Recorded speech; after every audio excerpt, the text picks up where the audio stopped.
Amin. Sebelum duduk berikan tepuk tangan bagi Tuhan Yesus. Silakan duduk, Tuhan Yesus memberkati. Shalom saudaraku. Puji nama Tuhan Yesus. Haleluya. Pada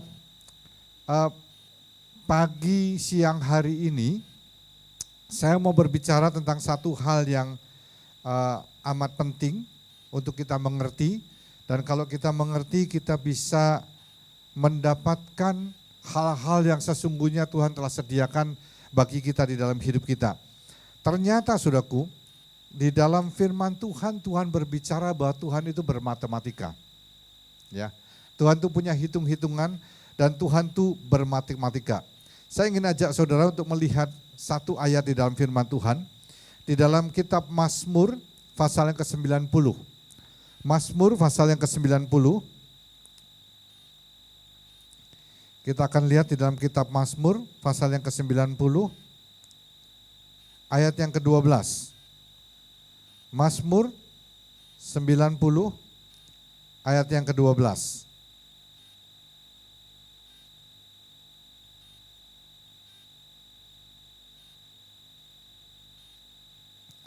Saya akan bacakan untuk saudara. Ajarlah kami menghitung hari-hari kami sedemikian, sehingga kami beroleh hati yang bijaksana. Pada waktu saya membaca ayat ini, saya bertanya-tanya, hari-hari, menghitung hari-hari kami itu kayak gimana gitu ya.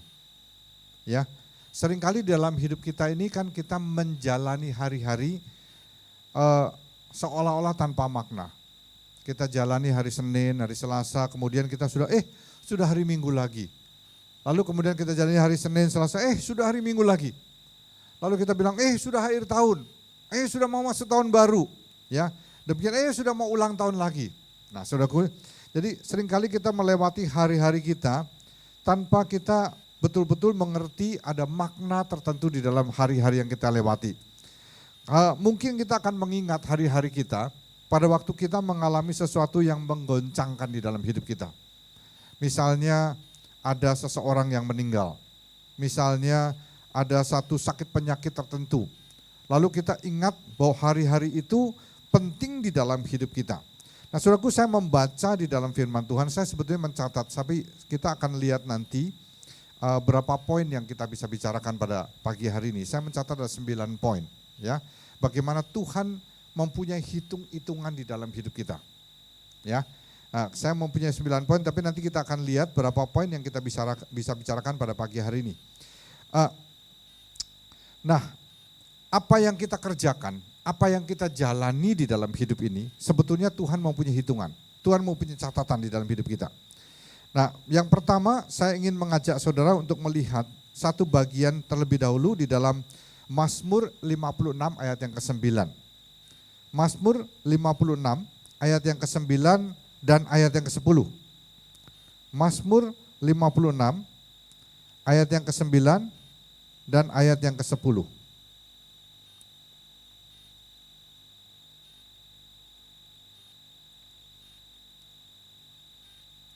Mazmur 56 ayat yang ke-9 dan 10. Sengsaraku engkaulah yang menghitung-hitung. Air mataku kau taruh ke dalam kirbatmu.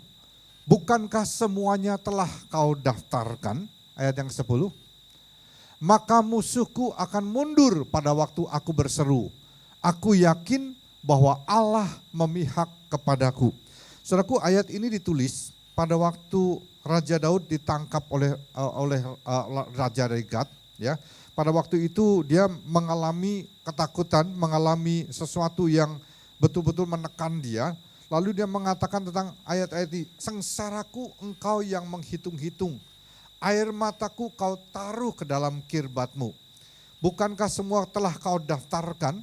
Nah saudaraku, mungkin di antara saudara merasakan bahwa sudah lama sekali dalam hidup ini mengalami penderitaan, mengalami hal yang tidak menyenangkan, mengalami hal perlakuan yang tidak adil di dalam hidup ini. Kita merasa begitu sengsara, begitu menderita, lalu kita berdoa, kita menangis di hadapan Tuhan. Satu hal yang sangat penting perlu kita mengerti bahwa Tuhan menghitung, Tuhan mendaftarkan semua sengsara-sengsara yang kita alami di dalam hidup ini. Oleh sebab itu Tuhan mengatakan ajar kami menghitung hari-hari kami sedemikian sehingga kami memperoleh hati yang bijaksana. Nah, bijaksananya itu seperti apa, saudaraku? Kalau kita memilih untuk menjadi kepahitan, maka itu tidak bijaksana. Tapi kalau kita memilih untuk berdoa dan berseru kepada nama Tuhan, dan kemudian kita mencurahkan air mata di hadapan Tuhan, maka sesuatu yang di luar dugaan kita bisa terjadi, bagaimana pada waktu Tuhan memperhitungkan itu semuanya. Saudaraku, kalau kita lihat sekarang ini karena kecanggihan daripada sosmed ya, kalau saya lihat banyak orang curhat di dalam sosmed. Kalau lihat di dalam Facebook, wah banyak yang curhat. Nge-tweet ya, Twitter banyak yang curhat ya. Di dalam sosmed itu banyak sekali berseliweran orang-orang yang curhat.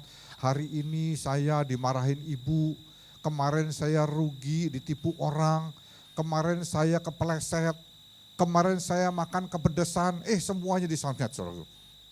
Ya. Wah, luar biasa sekali. Jadi semuanya dimasukkan ke dalam sosmed sampai hal-hal yang lebih bersifat curhatan pribadi masuk ke dalam sosmed. Hari ini sih dia cuekin aku. Wah, ya. Banyak sekali, saudaraku. Dan kemudian akhirnya orang jadi lupa bahwa di dalam setiap pergumulan kehidupan kita, yang pertama kali harus kita curhatin siapa, saudaraku? Tuhan di dalam hidup kita lupa. Kita lupa curhat kepada Tuhan, ya, dan kita curhatnya kepada sosmed, kepada orang-orang yang tidak seharusnya. Dan kemudian apa yang terjadi? Banyak orang menjadi sakit hati dan kepahitan. Karena apa? Karena tidak curhat pada oknum, pada pribadi yang seharusnya mengerti semua pergumulan kita. Nah, saudaraku, Tuhan mengatakan Tuhan menghitung air mata kita ditaruh di dalam kirbat, ditampung sama Tuhan. Setiap kali kita menghadapi satu tantangan, satu penderitaan, satu perkara di dalam hidup kita yang kita merasa begitu tidak adil dan begitu berat, pertama kita datang kepada Tuhan dan kita daftarkan itu di hadapan Tuhan. Curhat sama Tuhan. Maka ada sesuatu kondisi yang luar biasa bisa terjadi dalam kehidupan kita. Jangan kepada manusia. Kita seringkali ngomong di sosmed kepada manusia, ngomong macam-macam. Dan kita lupa menceritakan semuanya kepada Tuhan dan berseru kepada nama Tuhan. Konseling sama hamba Tuhan boleh, saudaraku.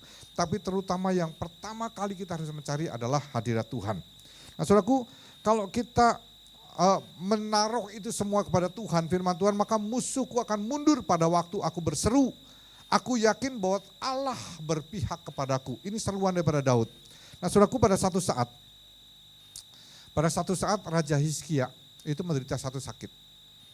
Dia sakitnya ada satu, mungkin kalau zaman sekarang mungkin tumor atau kanker begitu ya. Ada satu barah, ada satu borok yang terjadi dalam diri dia.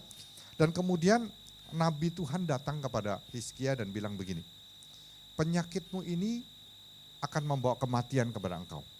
Sebentar lagi kamu akan mati, beres-beresin dulu, ya, siap-siapkan dulu karena sebentar lagi kamu akan mati. Tetapkan pengganti kamu dan kemudian bereskan urusan kamu karena penyakit ini akan membawa kematian.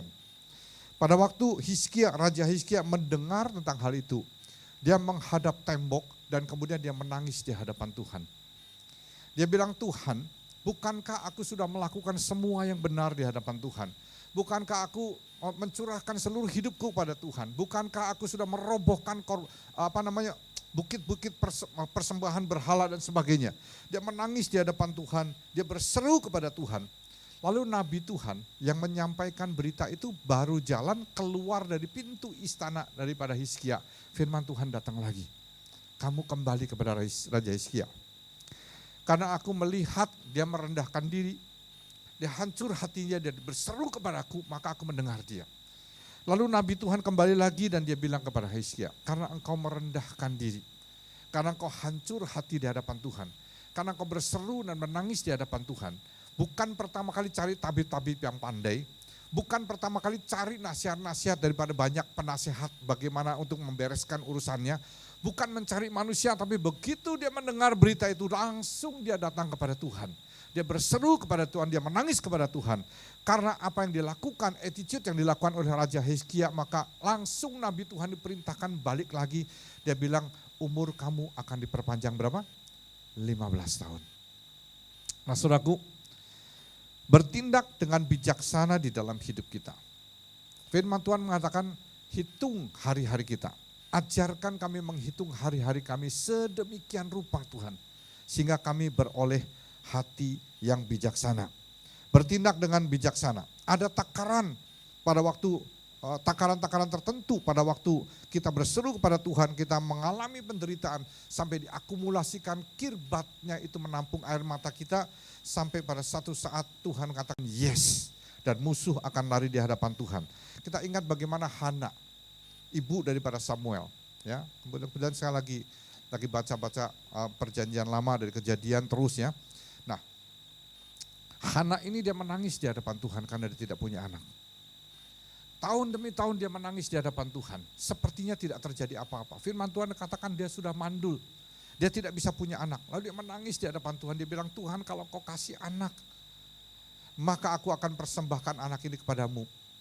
Seumur hidupnya dia akan menjadi nazir Tuhan. Dia menangis di hadapan Tuhan. Dia berseru kepada Tuhan. Lalu firman Tuhan datang tahun ini. Pada saat yang bersamaan, kamu akan memperoleh seorang anak laki-laki. Dan bonusnya bukan satu orang anak laki-laki, saudaraku. Tapi dia diberikan lagi dua orang anak laki-laki dan 3 orang anak perempuan. Jadi 3 laki, 3 perempuan. Dia punya di dalam kehidupannya pada waktu dia berseru kepada Tuhan. Nah saudaraku, segala sesuatu yang kita serukan, teriakan di hadapan Tuhan itu tidak terbuang di udara bebas. Sepertinya pada waktu kita menangis di hadapan Tuhan, kita berteriak kepada Tuhan itu segala pergumulan kita sepertinya tidak terjadi apa-apa. Tapi sudah tahu enggak? Tuhan kita bukan Tuhan yang cuek. Bukan Tuhan yang tidak peduli. Dia dengar, dia mengerti, dan dia catat. Dan dia simpan sampai akumulasi itu terjadi dengan sungguh-sungguh. Dan dia akan bertindak melakukan sesuatu. Oleh sebab itu saudaraku, mulai hari ini, biar kalau kita mengalami sesuatu, kita bertindak dengan bijaksana. Jangan lari pada manusia, tapi teriak kepada Tuhan. Minta kepada pertolongannya saja, nangis di hadapan Tuhan. Curhat sama Tuhan. Amsal 25 ayat 20 mengatakan demikian. Orang yang menyanyikan nyanyian untuk hati yang sedih, itu seperti orang yang menanggalkan baju di musim dingin. Seperti orang yang menambahkan cuka kepada luka. Ya, hari-hari ini kan banyak lagu-lagu patah hati. Pulangkan saja pada ibuku. Ya. Nanti hatiku hancur, ya, hatiku sedih lah macam-macam gitu. Wah, kalau udah lagi disakiti curhat melalui lagu itu, wah enaknya luar biasa. Kalau saya di mobil, saya dengar radio, kalau saya buka channel radio, wah banyak sekali saudaraku. Baik yang bahasa Indonesia, bahasa Inggris, bahasa Arab, semuanya ada. Semuanya curhat, sakit hati, pedih hatinya. Amsal mengatakan menyanyikan nyanyian seperti itu pada waktu hari pedih. Itu seperti buka baju di musim dingin. Seperti menambahi cuka pada lukanya. Tidak memberikan sesuatu yang menolong di dalam hidupnya. Menyanyi lagu aku diusir mertua, waduh ampun. Ya, mertua aku diusir mantu lah. Nah saudaraku, saya mau kasih tahu satu perkara. Bahwa kesengsaraan kita itu dihitung oleh Tuhan. Semua pergumulan kita dihitung oleh Tuhan. Air mata kita ditampung di dalam kirbatnya. Dan Tuhan mencatat itu semuanya. Dan akhir daripada semuanya itu, pada waktu akumulasinya itu Tuhan anggap sudah cukup. Maka musuh akan dikalahkan. Karena Tuhan memihak kita. Yang mengerti katakan ini, amin. Jangan lagi hidup di dalam kebodohan saudaraku. Tapi hidup dengan bijaksana. Karena sengsara kita dihitung oleh Tuhan. Segala doa-doa kita bukan di dalam kesia-siaan. Tapi Tuhan mengakumulasikan, mendaftarkan, dan mencatatkan itu semuanya. Saudaraku, poin yang kedua. Yang Tuhan juga hitung di dalam hidup kita. Yang tidak akan dilupakan oleh Tuhan. Tuhan hitung, yaitu masalah dosa. Saya akan mengajak saudara untuk melihat di dalam Kejadian pasal yang ke-15. Ya, pertama tadi masalah tentang kesengsaraan, penderitaan Tuhan hitung. Yang kedua itu masalah dosa. Saya ingin membawa perkara ini saudaraku karena di dalam kekristenan kita mendapatkan anugerah yang luar biasa di dalam Tuhan. Percaya pada Tuhan Yesus, dosa kita diampuni, mendapatkan kehidupan yang kekal. Tapi kita juga mesti mengerti tentang konsekuensi daripada dosa-dosa yang dilakukan. Kita akan lihat dalam Kejadian pasal yang ke-15, ayat yang ke-13 sampai ayat yang ke-15. Kejadian pasal 15, ayat yang ke-13 sampai dengan yang ke-15. Saya bacakan firman Tuhan kepada Abram. Ketahuilah dengan sesungguhnya bahwa keturunanmu akan menjadi orang asing dalam suatu negeri yang bukan kepunyaan mereka, dan bahwa mereka akan diperbudak dan dianiaya 400 tahun lamanya. Ayat yang berikutnya, tetapi bangsa yang akan memperbudak mereka akan kuhukum, dan sesudah itu mereka akan keluar dengan membawa harta benda yang banyak. Tetapi engkau akan pergi kepada nenek moyangmu dengan sejahtera, engkau akan dikuburkan pada waktu telah putih rambutmu. Nah saudaraku, dosa kita juga diukur oleh Tuhan. Jadi masalah pertobatan itu sesuatu yang keajaiban yang luar biasa yang terjadi dalam kehidupan setiap anak Tuhan. Karena apa saudaraku, di dalam Tuhan Yesus ada pengampunan dosa. Pada waktu Yesus disalib di atas kayu salib, dia bayar semua hutang. Dan dosa ini pada waktu terjadi pertobatan sungguh-sungguh, maka terjadi satu keajaiban yang disebut dengan pengampunan dosa. Pada waktu seseorang sungguh-sungguh bertobat, kalau kita lihat kehidupan Daud, saudaraku, kehidupan Daud itu bukan kehidupan yang sempurna. Raja Daud pernah melakukan dosa yang bermacam-macam. Antara lain dia pernah membunuh anak buahnya sendiri, prajuritnya sendiri, karena dia menghamili istri dari para prajurit itu. Itu tindakan yang sangat keji. Ya, Tuhan bilang kalau kamu masih kurang istri kamu bisa ambil lagi yang lain. Tapi kenapa kamu ambil istri orang, istri anak buahmu dan suaminya kamu bunuh? Lalu pada satu saat pada waktu Raja Daud merasa sudah kuat, dia hitung kekuatannya dan dia mulai meninggalkan, tidak mengandalkan Tuhan lagi. Lalu Tuhan hukum lagi. Dan banyak sekali dosa-dosa yang dilakukan oleh Daud. Tapi ajaibnya saudara, sampai dengan hari ini, kalau berbicara tentang Daud, adalah berbicara tentang seorang yang berkenan di hatinya Allah. Karena apa? Karena kenapa Daud disebut seorang yang berkenan di hatinya Allah? Karena dosa yang dia lakukan itu sudah dihapus di dalam catatan Tuhan. Dosa-dosa yang belum mengalami pertobatan itu catatannya masih ada akumulasi di surga. Tapi begitu dia bertobat, dia minta ampun kepada Tuhan, catatan tentang dosa itu dihapuskan. Dan dia menjadi orang yang berkenan di hadapan Tuhan. Ini sesuatu yang sangat luar biasa, saudara. Pada setiap kali kita bertobat dengan sungguh-sungguh kepada Tuhan, kita berbalik kepada Tuhan dari dosa-dosa kita, itu terjadi keajaiban, mujizat terjadi dalam hidup kita. Yaitu dosa yang tercatat di surga itu dihapuskan. Itu sesuatu yang luar biasa mujizatnya, saudaraku. Sesuatu yang luar biasa, yang seringkali kita tidak mengerti. Nah, kita harus tahu bahwa Tuhan itu mempunyai rencana. Tuhan berjanji kepada Abram bahwa orang Israel, keturunan daripada Abram itu akan menduduki tanah Kanaan, tanah perjanjian seperti yang dijanjikan oleh Tuhan. Tapi tentu saja dengan jumlah yang sedikit, itu ada raksasa di sana. Ada orang-orang, ada bangsa-bangsa yang punya kubu yang kuat-kuat. Ada bangsa yang jago perang, yang sudah biasa perang. Ada bangsa-bangsa yang ganas, liar dan sebagainya. Dan mereka tentu bangsa Israel dengan jumlah yang kecil tidak bisa melawan mereka. Lalu Tuhan dengan rencana yang luar biasa dipindahkan keturunan Yakub ke Mesir selama 400 tahun, 430 tahun. Kemudian di Mesir itu pada awalnya mereka diperlakukan dengan baik pada zaman Yusuf. Lalu timbul Firaun yang tidak kenal Yusuf, kemudian mulai menindas bangsa Israel. Bukan saja ditindas, tadi dijadikan budak. Biasanya pada zaman itu saudaraku, kalau budak itu adalah orang bangsa atau satu orang atau satu kota yang kalah perang. Kalau kalah perang mereka diambil, kalau tidak dibunuh dijadikan budak. Nah bangsa Israel itu dijadikan budak. Saudara bisa bayangkan, salah satu teori pertumbuhan penduduk, menekan pertumbuhan penduduk, salah satu teori menekan pertumbuhan penduduk yaitu dikasih listrik. Saudara mengerti maksud saya? Kalau satu desa, satu kampung itu tidak ada listrik, orang bekerja di ladang, orang bekerja di mana saja pulang, lalu pulang ke rumah apa yang dilakukan? Dia cuma saling pandang dengan istrinya. Gua pandang lulu, pandang gua pandang lulu, pandang gua, tidak ada di pandangan TV, tidak ada pandangan radio. Akhirnya ya kita pandang-pandangan dan kita bikin anak lagi. Ya. Jadi salah satu teori yang valid tentang bagaimana supaya menekan pertumbuhan penduduk itu harus ada hiburan, ada TV 24 jam, ada radio, ada listrik, ya, ada macam-macam. Nah, pada waktu itu tugasnya Abraham itu hanya mengelilingi tanah itu dengan iman, dan dia katakan bahwa yang dikelilingi, yang dipandang oleh dia itu adalah apa yang diberikan oleh Tuhan.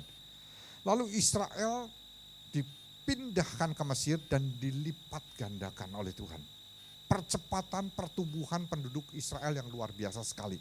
Karena apa? Karena mereka ditindas, karena mereka ditekan, karena mereka tidak punya hiburan, budak tidak bisa pesta-pesta, tidak punya hiburan apa-apa, hiburannya hanya saling pandang suami istri pulang.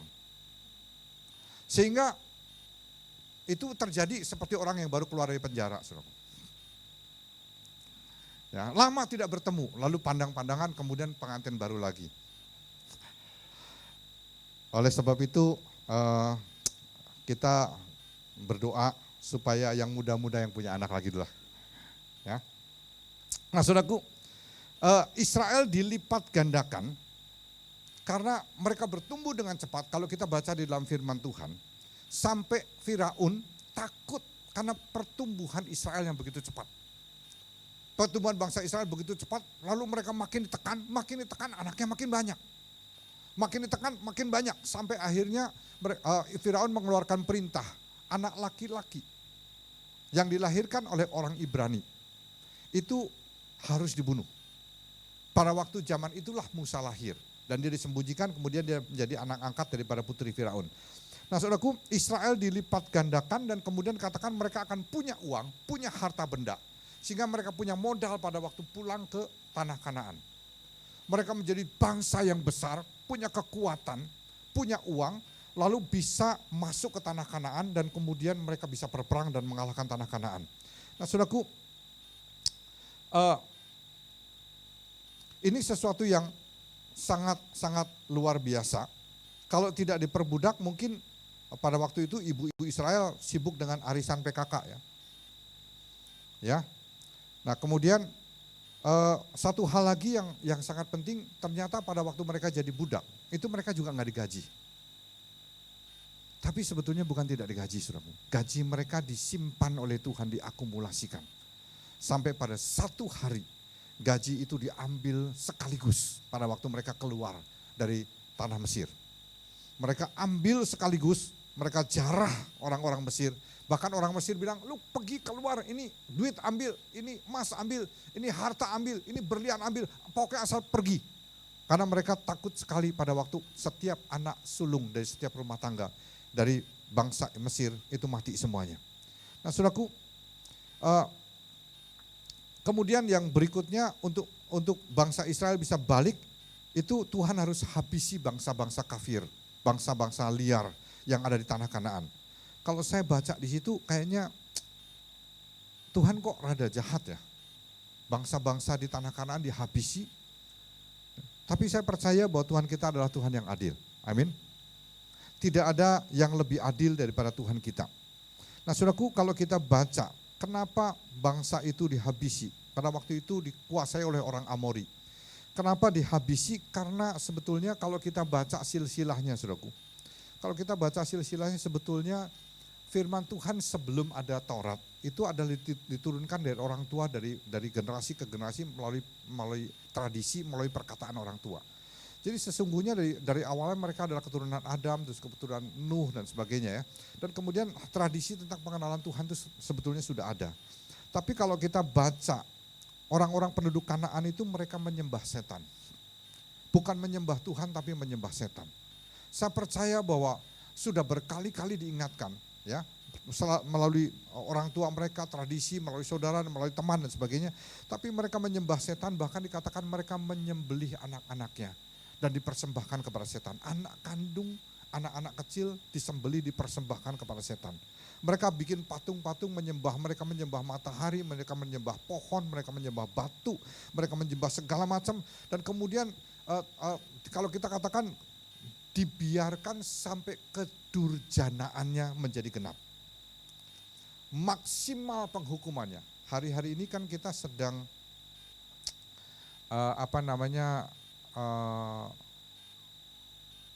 ramai dibicarakan tentang hukuman mati, hukuman maksimal bagi gembong narkoba.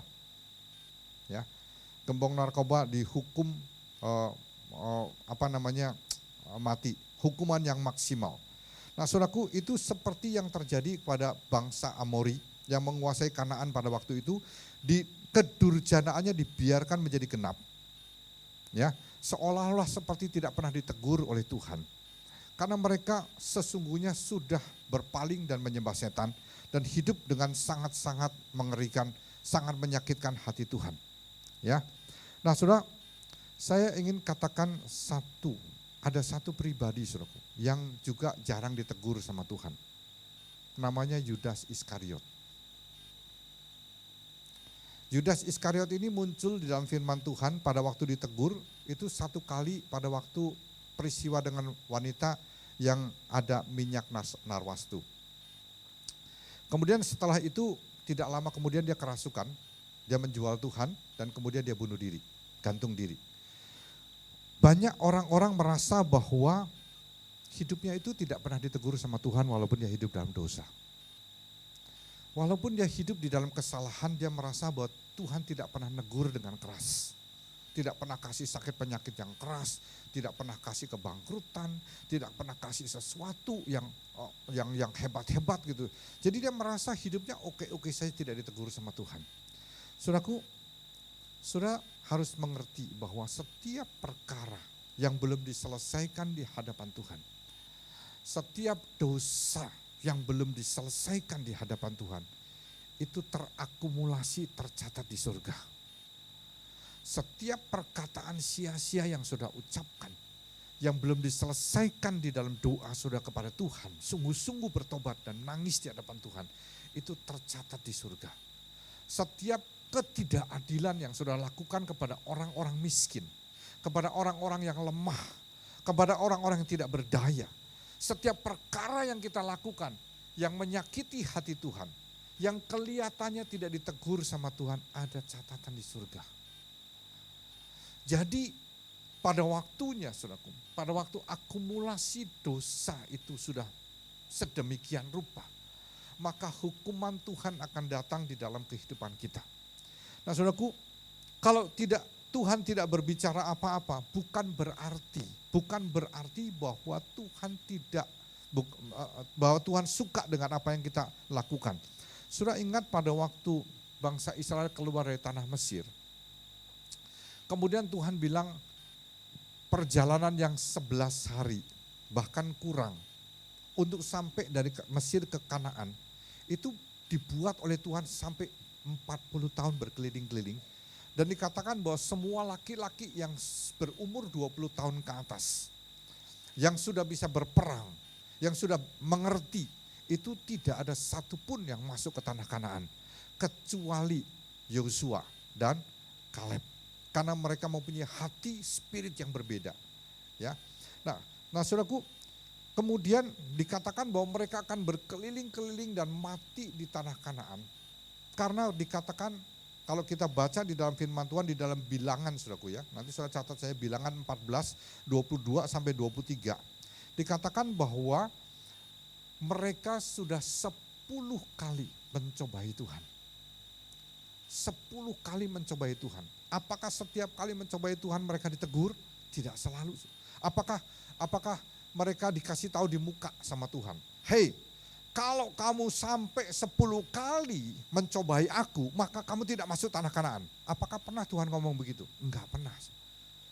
Tapi pada akhir perbuatan yang ke-10 kali, lalu Tuhan bilang, karena engkau sudah mencobai sampai 10 kali, mencobai kedaulatan Tuhan, tidak percaya kepada Tuhan, berontak kepada Tuhan, tegar tengkuk melawan Tuhan, dan kemudian dan sebagainya, dosa yang macam-macam, saudaraku.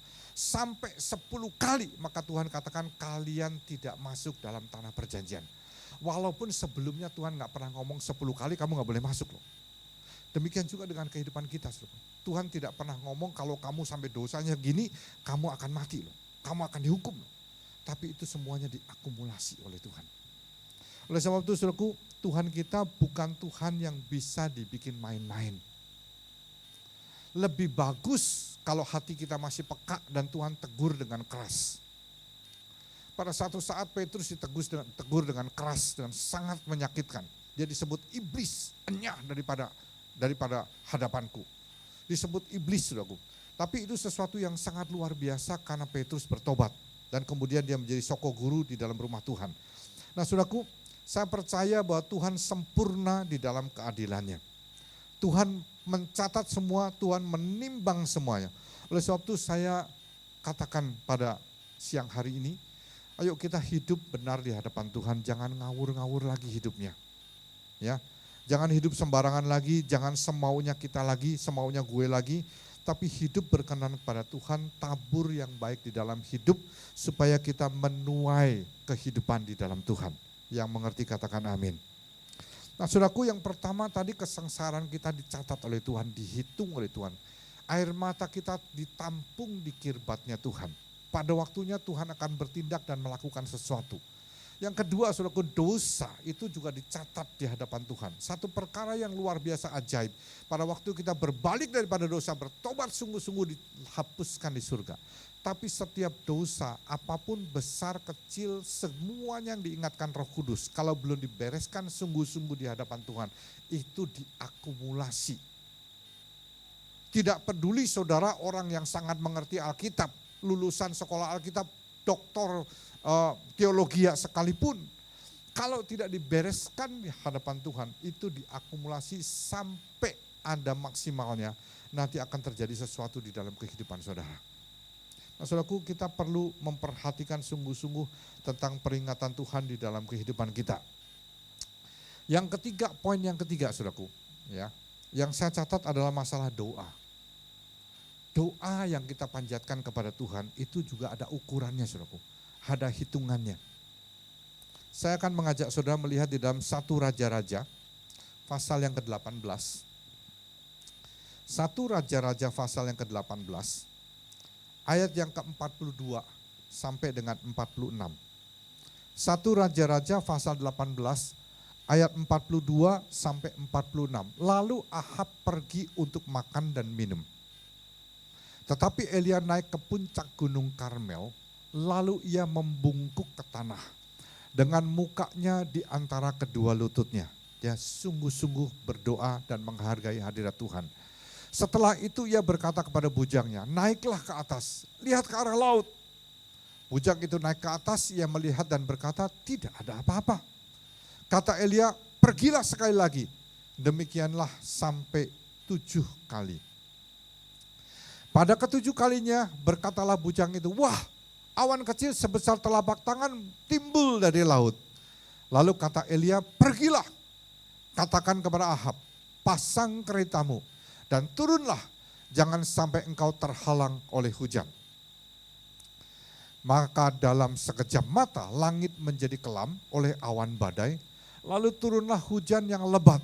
Ahab naik kereta lalu pergi ke Yezreel.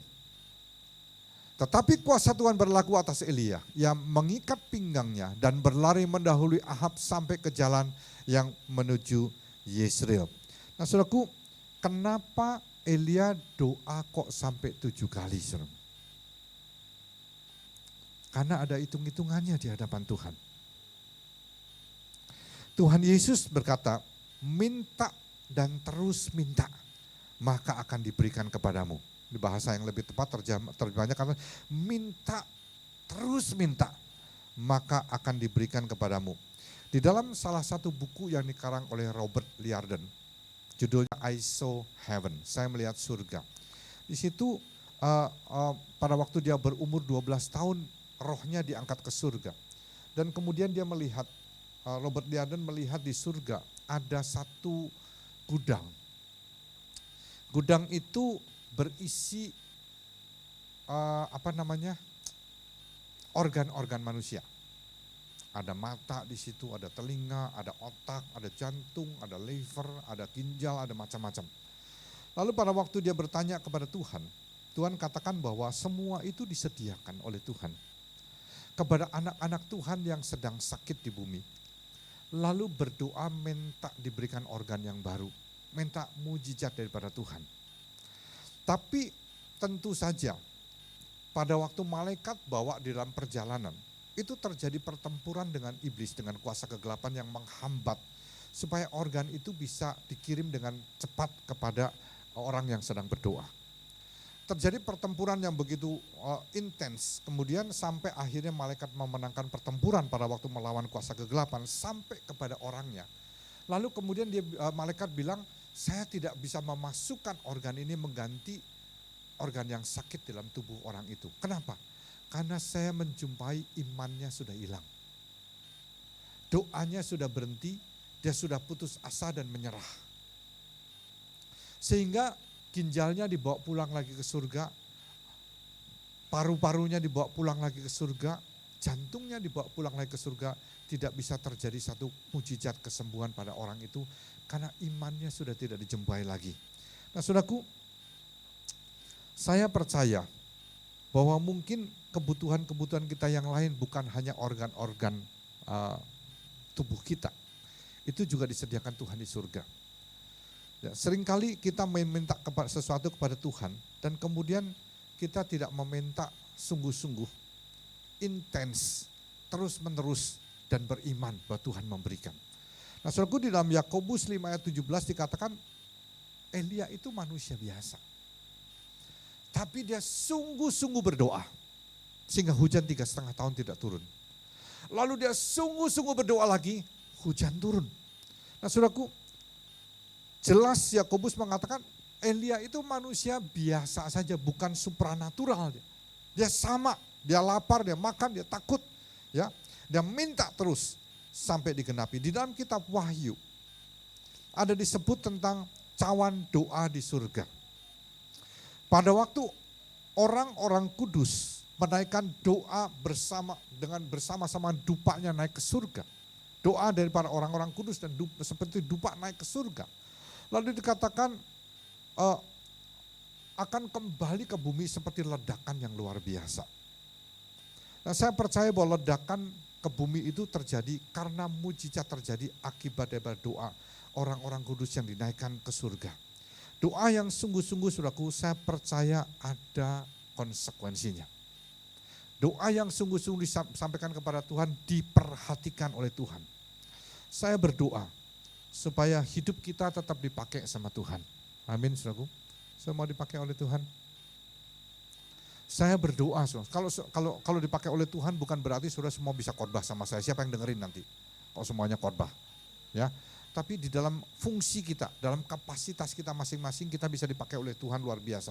Saya berdoa bukan saja kita dipakai oleh Tuhan, tapi kita terus berkenan di hadapan Tuhan. Seperti Raja Daud berkenan di hadapan Tuhan, walaupun dia banyak bersalah. Tapi dia disebut sebagai orang yang berkenan di hati Tuhan. Karena dia sungguh-sungguh bertobat di dalam doanya.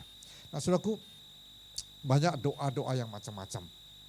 Ya, ada doa yang tulus, ada doa yang tidak tulus, ada doa yang kewajiban, saudaraku ya, mau makan doa, mau tidur doa, bangun tidur doa, ada yang disuruh doa ya doa gitu. Ada doa yang politis, doa lintas agama. Nah saudaraku, tapi saya percaya bahwa doa yang keluar dari hati kita yang sungguh-sungguh tulus, itu didengar oleh Tuhan. Dan Tuhan mencatat itu semuanya. Yang mengerti katakan amin saudaraku. Jadi yang pertama dari 9 poin yang saya catat, saudara. Yang pertama tadi adalah apa? Kesengsaraan kita, air mata kita itu dicatat, ditampung di dalam kirbatnya Tuhan. Jangan menganggap bahwa seruan kita, jangan menganggap bahwa tangisan kita itu tidak berefek di hadapan Tuhan. Tuhan mendengar semuanya. Dan Tuhan mengerti semuanya. Tuhan tampung semuanya dalam kirbatnya Tuhan. Yang kedua, bahwa semua perkara-perkara dosa yang terjadi di hadapan Tuhan, baik besar maupun kecil, kalau belum diselesaikan di hadapan Tuhan, itu tercatat di dalam kitabnya Tuhan. Dan akumulasi daripada dosa, melalui pikiran, melalui perkataan, melalui perbuatan, ketidakadilan, penindasan, kelicikan, kecurangan, kebohongan, pada satu saat akan mendatangkan konsekuensi di dalam kehidupan kita.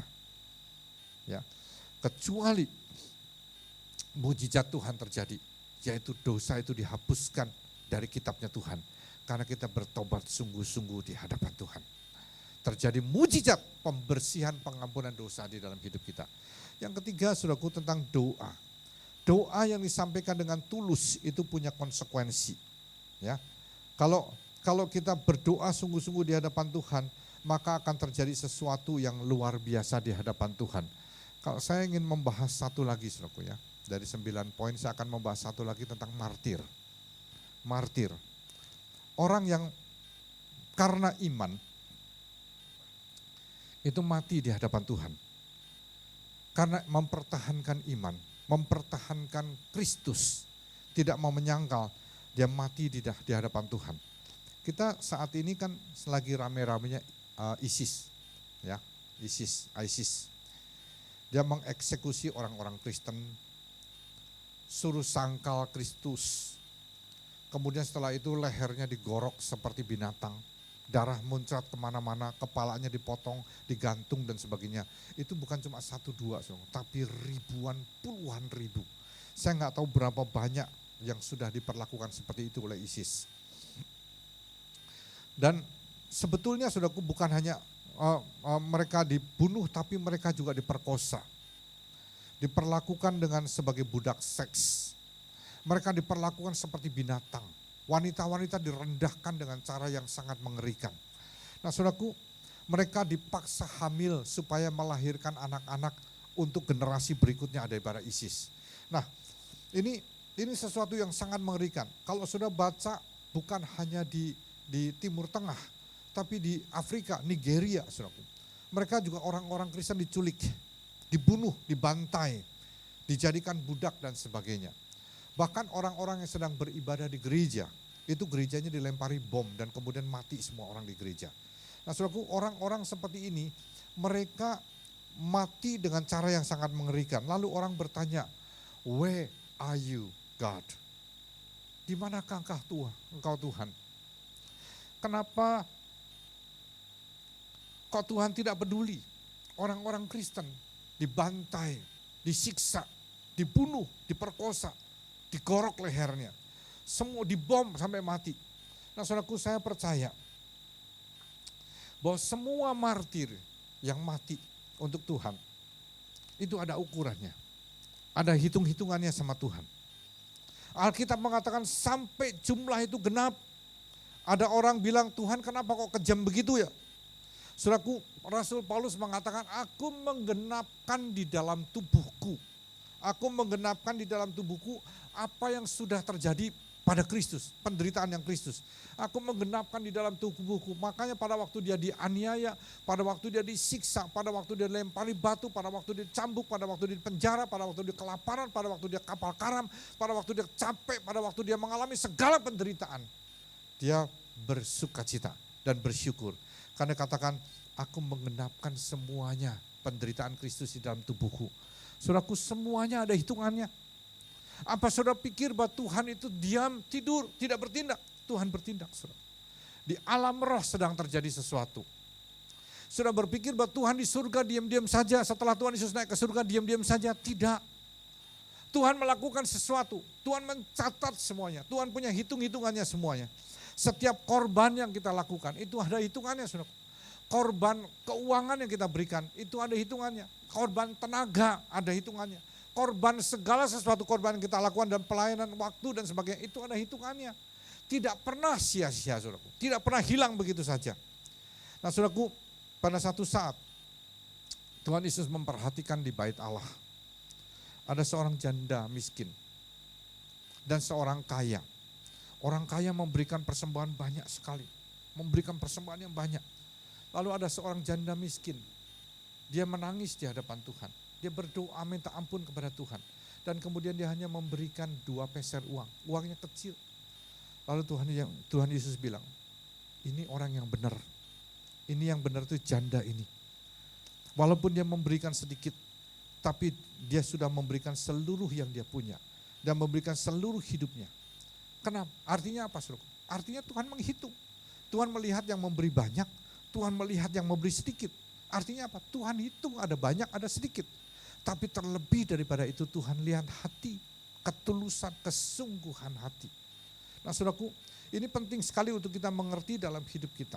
bahwa Tuhan melihat ketulusan, Tuhan melihat kerinduan kita, Tuhan menghitung ya, bukan cuma jumlah saja, tapi Tuhan melihat kerinduan hati. Darah martir, saudaraku, seringkali disebut sebagai benih daripada gereja. Mereka mengalahkan, mereka berperang melawan iblis sampai tidak menyayangkan nyawanya sendiri. Martir yang diberikan pada Tuhan itu sebetulnya satu kehormatan yang luar biasa. Firman Tuhan mengatakan para martir, saudara, mereka akan mendapatkan mahkota tersendiri di surga. Mereka akan mendapatkan sesuatu yang luar biasa, hadiah yang Tuhan berikan. Ngeri gak? Ngeri, saudara. Takut gak? Takut. Maunya langsung rapture, masuk surga. Gak usah ngalamin disentuh-sentuh sama isi saja, jangan. Ya, langsung masuk surga. Tapi itu pilihan daripada Tuhan. Saya percaya martir ada dua macam, saudara. Ada dua macam martir. Satu adalah martir yang dia mengerti dia dipilih oleh Tuhan. Dia mengerti bahwa dia harus mempertahankan iman. Dia mengerti pada situasi diperhadapkan dengan maut. Diperhadapkan dengan kematian. Pada waktu perang di Ambon, saudaraku, banyak orang-orang Kristen yang diperhadapkan pada mempertahankan iman atau menyangkali Tuhan. Mereka mengerti betul bahwa kalau mereka mempertahankan iman, mereka akan disiksa dan akan mati. Mereka sadar tapi mereka memberikan nyawanya untuk mempertahankan iman. Itu martir yang satu. Martir yang kedua, saudaraku, mati gak sengaja. Lagi kebaktian kayak gini, tiba-tiba bom meledak mati. Martir juga gak? Ya martir juga lah. Ya. Nah, saudaraku, lagi beribadah, itu seperti di Nigeria itu banyak gereja-gereja di bom. Nah, saudaraku, di dalam kitab Wahyu,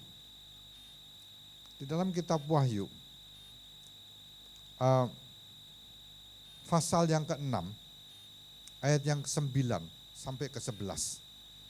Ini penting, saudaraku ya. Kitab Wahyu pasal yang ke-6, ayat 9 sampai di 11.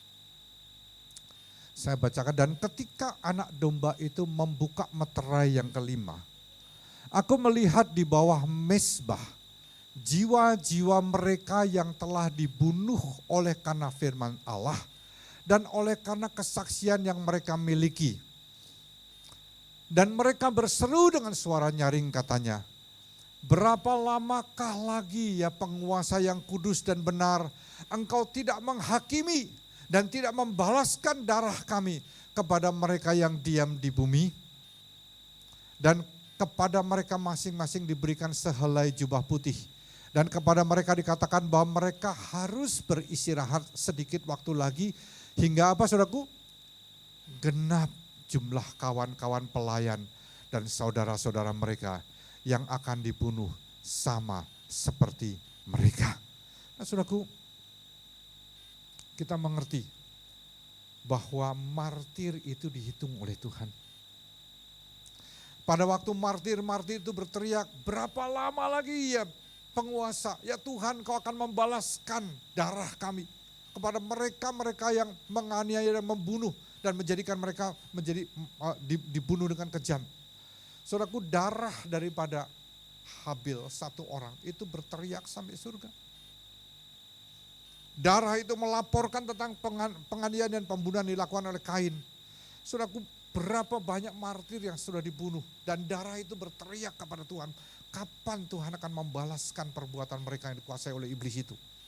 Lalu Tuhan jawab, sampai genap jumlah kawan-kawan pelayan dan saudara mereka yang akan dibunuh sama seperti mereka.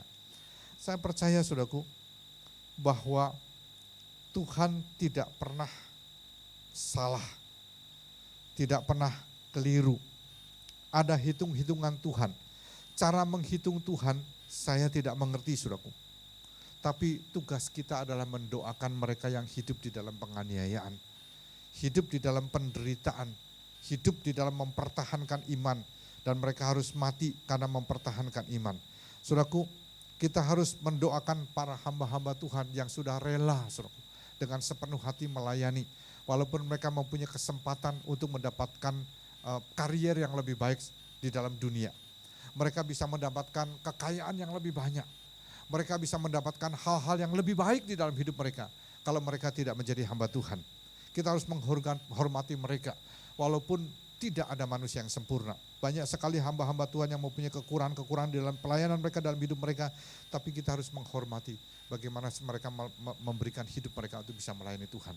Saya berdoa supaya sungguh saudaraku, nanti pada waktu kesempatan yang pas, saya bisa menceritakan lagi poin-poin yang lain. Bagaimana poin-poin itu makin ke belakang makin penting saudaraku di dalam kehidupan kita. Di dalam kita menjalani ibadah kita, di dalam kita menjalani kehidupan kita menjelang kedatangan Tuhan Yesus. Ya, saya sudah sampaikan 4 poin, dan saya berdoa supaya itu boleh menjadi berkat di dalam hidup kita. Mari kita berdoa, saudaraku.